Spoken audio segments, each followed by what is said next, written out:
do authorities believe that Tyler Robinson acted alone?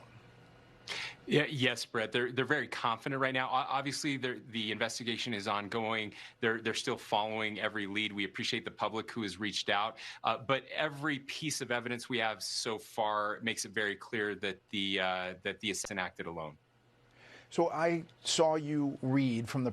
As someone who quite literally had Charlie Kirk blocked on all social platforms because I simply couldn't tolerate hearing another word out of his mouth through my phone, I'm sick over some of the videos that I am seeing of people celebrating this man's assassin. And let me be clear, if you're in the comments trying to argue with me about why people should be celebrating this man's death, you're fighting with air, again.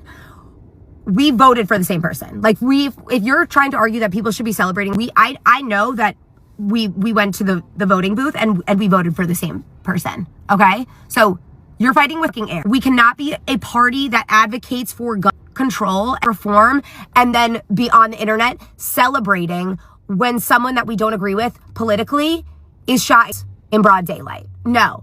This is not grounds to be making jokes. I just saw a woman with like 600,000 followers who's also a mom sitting and being like, thoughts and prayers for Charlie Kirk. Like, sorry, what? What? We need to be really careful about how we are talking about this. Again, have had this man blocked for like over a year. I've known peace because I haven't had to hear a single word out of his mouth. We cannot get to a place where we are so intolerant of political figures that we get up and we shoot them. I'm sorry, we've lost the fucking plot. I know I'm going to probably lose followers for this, and there's going to be people in my comments, again, trying to argue with me who... Yes, there is something very important about this video. I'm about to show you what I've seen with Democrats on social media, even the mainstream media, is extremely concerning.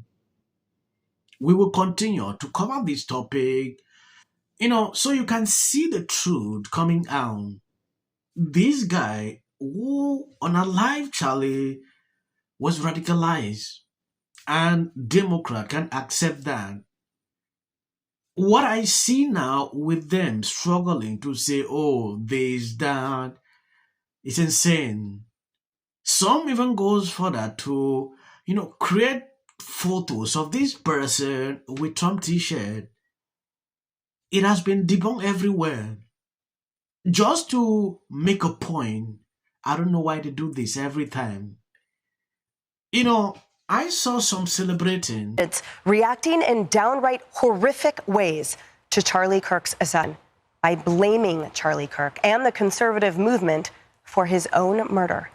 Just listen to Minnesota Congresswoman Ilhan Omar.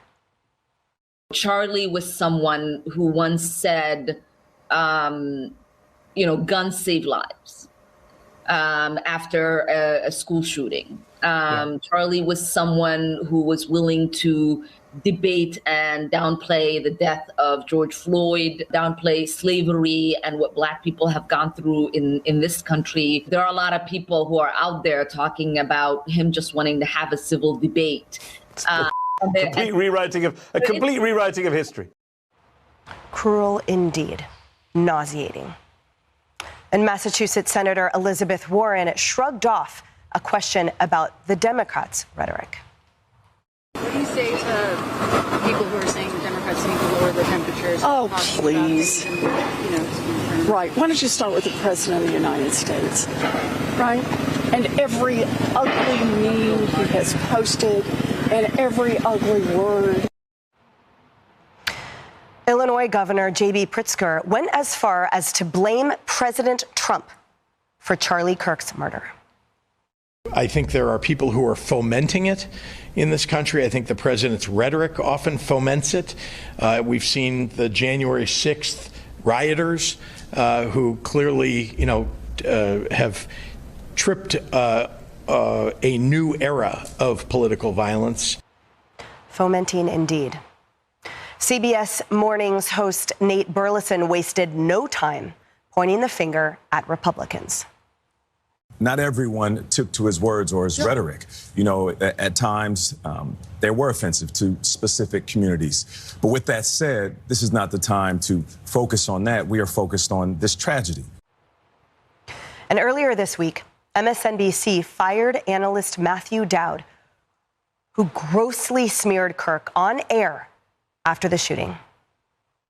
He's been one of the most divisive, especially divisive younger figures in this, who is constantly sort of pushing this sort of hate speech. Hateful thoughts lead to hateful words, which then lead to hateful actions. We've got to talk about like what it means when you're running for president or you're running for one of these higher offices and you go out there and you talk about beating people up. You go out there and you say things like, I could shoot somebody in the middle of the street in New York and I could still win. We got to talk about like that is next level. Mm-hmm. Me disagreeing with you, me calling you, I want to be hip, promote a culture of violence. People don't have any intention of saying something that's going to lead to something dangerous, but we cannot take responsibility for the minds that are out there and how they hear it. I believe you've seen. This is not the right thing to say. Yes. No matter how you disagree with someone politically, there should be a way out. Yeah. They are supposed to, educate people. We have had moments of misunderstanding or, things like that. The temperature should go down, but instead, nobody is doing that. They don't want to take the blame of what they have incited in people. They are saying this. You can clearly see the mindset of these people. At a certain point, when I look at the pretense in some of these people, it clearly shows just one thing to me. They will never change. They will continue to do this. This is what kicking the shit out of fascism looks like. Try to prevent the spread of the lawlessness and the fascist chaos that's been unleashed against us. So when we say Donald Trump is a fascist, fascism, a huge component of fascism is uniting racism, bigotry, a form of racist nationalism. We are worried about potential rise of fascism in this country. We're worried about our democracy falling to an authoritarian and potentially fascist form of government. Not only to roll over to Donald Trump's will, but to roll over our democracy and allow him to take over this country as a fascist dictator. When fascism isn't just coming, it's already here. When you take a look at what has happened within a very short period of time, you will clearly see where this is happening. We saw the attempt on Trump's life, not once, not twice. There are even certain moments that we don't know. Not only that, there are a lot of Republicans that face this on a daily basis. Where is that coming from? From talks like this. According to this ghetto Democrat, Jasmine, everything that is happening is coming from what Trump says. I don't get it. I don't know. Then why is it that some of these people are always free? They don't face things like this? I can start naming things that have happened to Republicans within the space of 2-3 years. You'll be shocked. But they're now playing this politics here. So you can see who these people really are. Is there too. We're also, and I'm kind of saying this to you, but also asking our team wider who's listening to flood our social media with this. Awful. And